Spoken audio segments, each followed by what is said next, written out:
Hi, Chitwan. Welcome to Writersmelon. This is Priyanka. Thank you so much for having me here, Priyanka. It's so nice to chat with you today. Yes, and I have gone through all the interesting books that AdiDev Press is working on.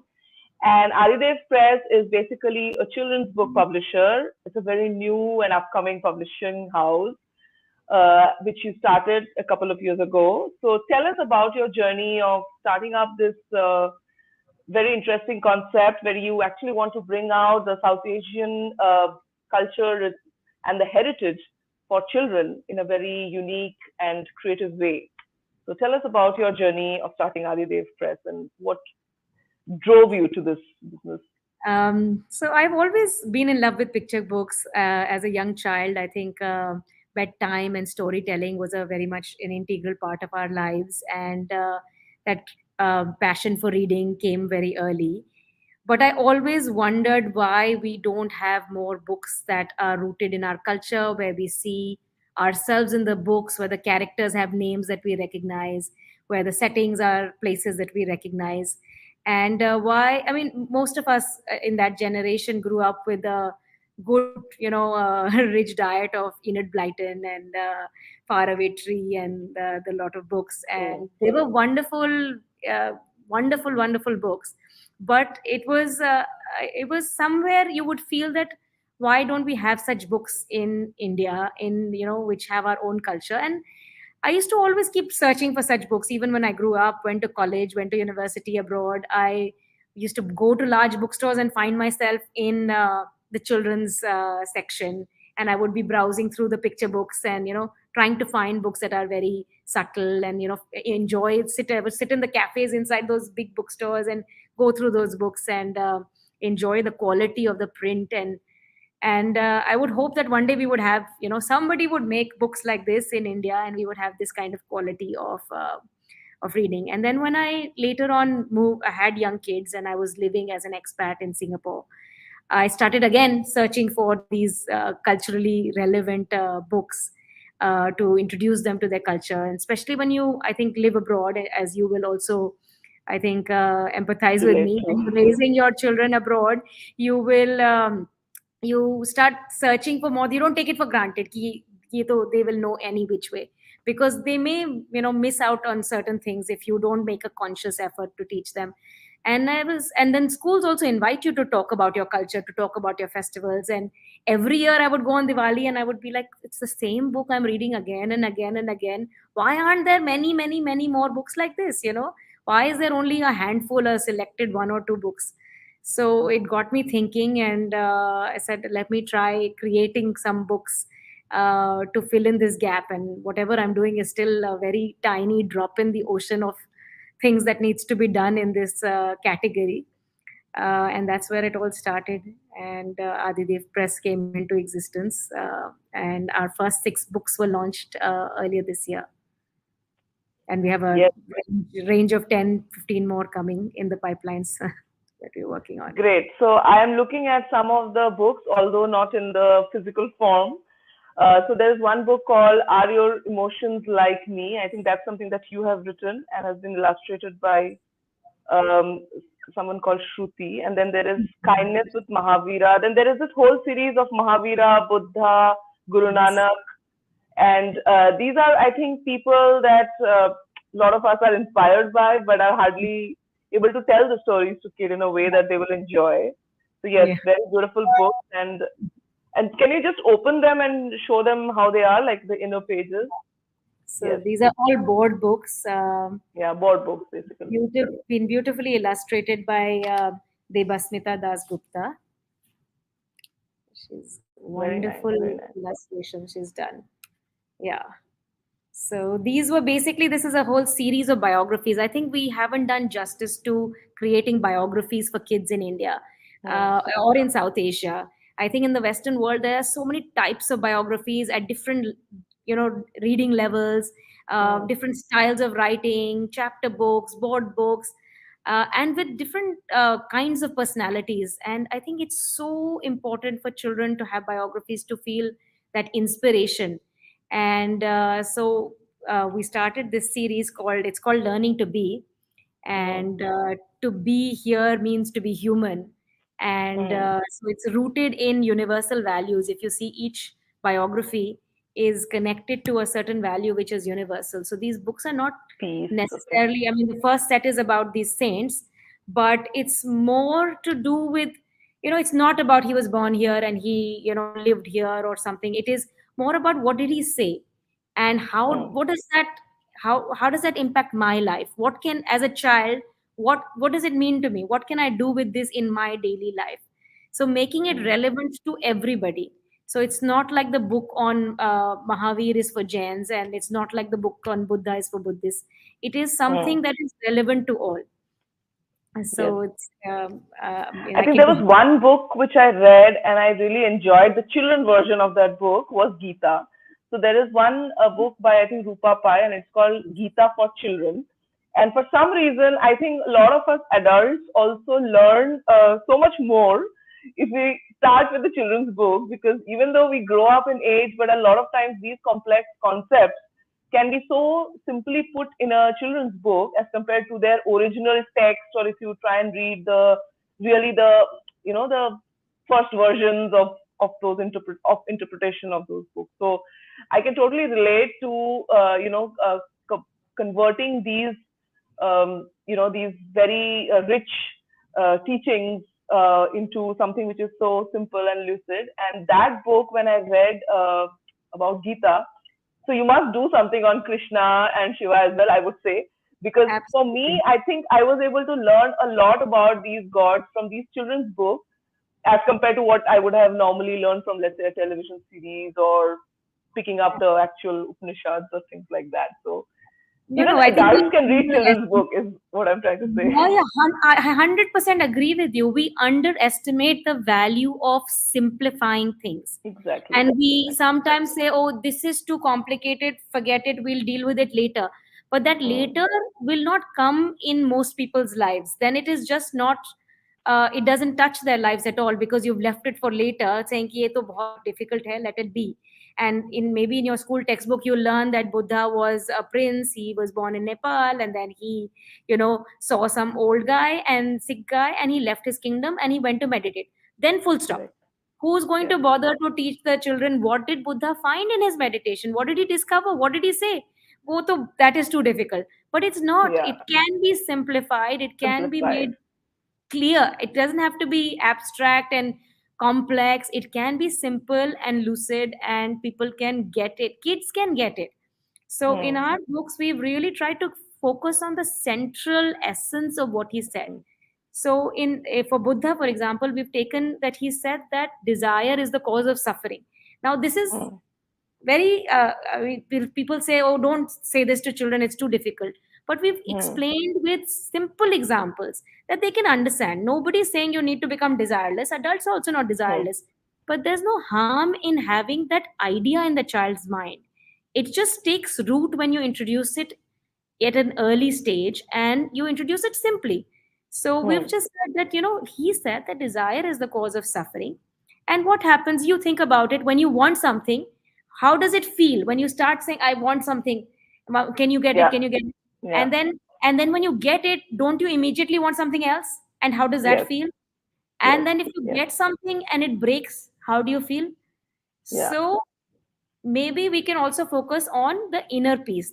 It's written very, very simply. Maybe I can read out a few pages later. Yeah. uh, Sure. Please go ahead. maybe just the section that I was just describing. What leads to all this suffering? What leads to so much pain? He found it was desire. Oh, desire must be slain. What happens when we want a toy, a doll, a game, a bike? Do we enjoy waiting for the thing we crave, we like? What happens when our wish comes true and we receive our doll? We play with it, but soon enough, we wish for a shiny ball. What happens when it falls apart? How miserable do we feel? A new desire cries out loud, we are back on the suffering wheel. Desire is the cause. We must uproot it from our head. We must find that peace within and nurture it instead. very Correct. simple and written in rhyme. I think sometimes when things are written in rhyme, they somehow kind of stick. Yeah, So yeah. And these days of innocence in a kid, I think nowadays are just shrinking, because I remember growing up, and I think till the time I was, let's say, in eighth or ninth, or till, I don't know, till I was a teenager probably, I feel that I was very innocent, or even after that. But nowadays, I think with so much of exposure that the kids get in a bigger cities in India or even abroad, that my son is 8, for example, and I feel that he's already the innocence or that thing is just disappearing, and to get them to read books like this, introduce them to concepts like this, would be a way to keep that sanctity of being a child longer, probably, because yes, the rest of the media or the rest of the world just wants that child to grow up fast and do and achieve everything as soon as he can. But yes, it is content and books and ideas like this that can probably, or presented in a way that you have done, can probably, for me, like one of my greatest personal desires is I wish I could just hold his innocence for some more years, and that I think can happen only if we kind of know what kind of things that is feeding into a kid's mind. So yes. I We can I balance. can I can really feel connected to what you've just read out and what you've created, the whole thing. Thank you. So tell me, what is the age group that you look at when you publish children's book? I mean, what are some of the brackets? Because when we try to buy books online, we normally put our kids' age and look for the books. But how is it from a publisher's point of view? How do you commission those books or write those books? So we started with the first set of books that we did. We were trying to focus on the very youngest of readers from 0 to 8. In the future, Mm. we would also like to get into the chapter books, middle grade reader space. But right now, we were purely focusing on 0 to 8. But within that, Zero to also eight. there are categories. So, for example, these books, the board books, they're for early readers in grade 1 and 2 Mm. when they start reading themselves. It can be read aloud by a parent to the child when they are younger, from 2 to 4. But I feel that these books were created for the young readers to read themselves. So I mean, they didn't. It didn't have to be a board book, but I just like the Yeah, I touch like the and idea of feel of a holding them. board book, Yes. and so yeah. So these were planned to be for 4 to 8 year olds, and I've of course had people come and tell me that uh, we've read it to younger kids and they've enjoyed it, or even Yeah. older kids Yeah. have enjoyed it. This one was for the very very littlest. When you start Yeah. introducing them to 1 to 4 year olds, I would say, to emotions, and it has Yeah. very very little text, but it provides the parent the opportunity to sit with the child and start talking about emotions. You know, Emotions. I've Mm. done storytelling Yeah, with this this. is a big topic in Yeah, kindergartens. I mean, I have really gone through that whole thing in kindergarten for my kid. But these emotions and knowing these emotions are, I think, a very very critical learning that I don't remember having done with myself when I was a kid, or anybody taught me this so specifically like it is taught nowadays to kids. I think when we were young, this was not still something that was considered an important thing. But Considered I think important. Yes. understanding of pedagogy has definitely evolved. Yes. Understanding of human behavior, understanding of, I think schools have definitely started realizing that this is as important as teaching them to read and write, Absolutely. teaching them to, regulate their emotions, understand their emotions, talk about their emotions, uh, and then learn how to deal with them when they're feeling Yes. anger or feeling upset. This is so important, and early childhood education has really started revolving around this. Like if the child is Mm. not comfortable and is something is going on within, there's no point trying to force him into Yes. reading, writing, and mathematics. You have to first Absolutely. address that inner storm that's happening. Absolutely. So I think there are a lot of books about emotions in Western publishing, but Yeah. I feel like in South Asia you can definitely have many many more. So we wanted to situate this book with a child that is in South Asia, and so the illustrator we found, Shruti Himani. This was her first picture book. She's actually an architect and urban planner. And so Wow. she used a lot of this traditional line artwork from tribal art. And one of the most beautiful illustrations she did was this one. Wow. Um, yeah, this was because it was her passion, to do urban planning. And so it's this very detailed view that you get of the city of Jaipur from Mehrangarh Fort. And Hmm. so really, really beautiful I see kites flying in the background. The other day, in fact, somebody pointed out to me that their child in Singapore here, the mother is Chinese and the father is Indian. So, and the grandparents live in Jaipur. She was like, she was admiring this spread, and she was like, oh, Yeah. this is where Dadi lives. And she's like, she spotted a lady drying clothes in the balcony. There's Dadi there. So I mean, I was so happy to hear that story, because that is exactly what we are Yeah. trying to achieve. Have books situated in South Asia, have kids be able to recognize their surroundings, Recognize the not place. Yes. just. I mean, this page says living in this world, oh so beautiful and bright. The illustrator could easily have drawn tall, buildings and a big Mhm. city, but it is just so marvelous to see, a Absolutely. different space, a different city in India, which is not the typical abstract. Absolutely. Exactly. I mean, I think one of the very difficult part of doing a children's book is illustration, because writing is probably, I mean, one could write many, many pages, but when it comes to a children's book, just those few lines which are like so carefully thought and presented, and then again backed up with a very nice visual or an imagery. So I think that is so important, especially for early readers. I mean, after a point, obviously, the kids move to the Harry Potters of the world where they are able to visualize what is being written. And that, I think, is really credit to the writer who's able to write something which can be visualized even by a kid. And but before that, they need books which are so well illustrated and so well visualized for them to feel interested to it. So that was actually going to be my second question. How do you decide on the illustrators? I mean, do they do how does this collaboration work? Because I have a friend who always wanted to write a children's book, and she was like, "Would you write it and I would draw it?" So I'm like, how does this collaboration work? Do you guys discuss at length? Do you just write it and then give it and then you visualize it? How does this collaboration happen? Because this is a very, very interesting collaboration, right? It's not like co-authoring a book, or it's not like, I don't know. How does this work, basically? This collaboration between an author and an So illustrator for me, for when it children's book. started, of course, I had written these books, and then I wanted to publish them. So I started looking for illustrators. And I 100% agree that the role of an illustrator in a picture book is extremely important. The same text presented badly with the uninspiring images it can be terrible Yeah. and not make that impact. So finding the right, and an illustrator might be really good, but not good for that particular project. Yeah. So you have to find the right fit for the illustrator, and that is absolutely crucial. So for each book, I commissioned many samples. I reached out to several illustrators, asked for samples, and then chose the one which I felt was the right fit, who understood what the age, they understood the requirement of that book.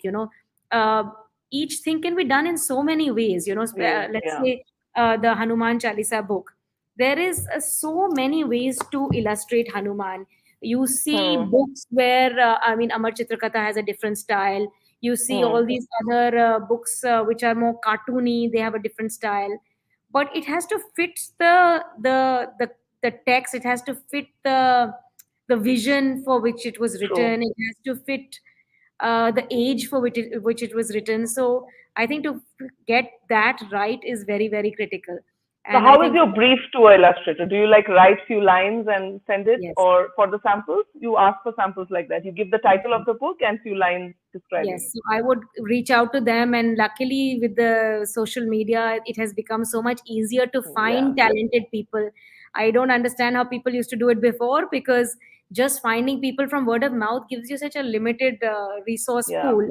But now the whole world is your oyster. You can Yeah. like look Yeah. for people all over the world, and Absolutely. You can feeling check like, Instagram, check their work, and get a feeling of the yes, style. yeah. So basically found all these wonderful illustrators on Instagram and looked at their Behance portfolios, reached out to them, and whoever I thought was correct for whichever project, I reached out to them. You asked for their phone numbers, we had conversations on WhatsApp, and then I would commission a sample, and they would, most of them will ask you for a brief.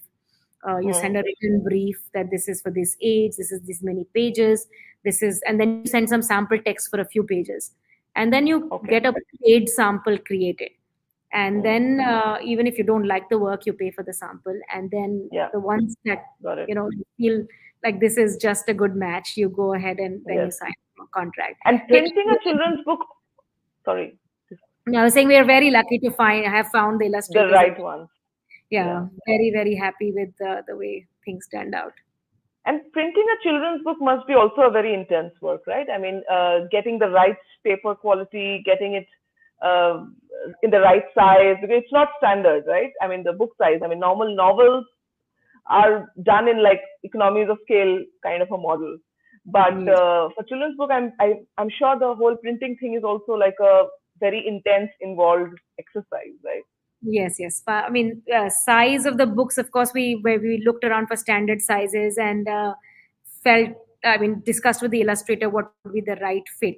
I had something in mind, and then that this is what I think should be the right size, or the size I have in mind, and then we agreed with the illustrator what would be the right size. These days, it's not so much about standard sizes in printing.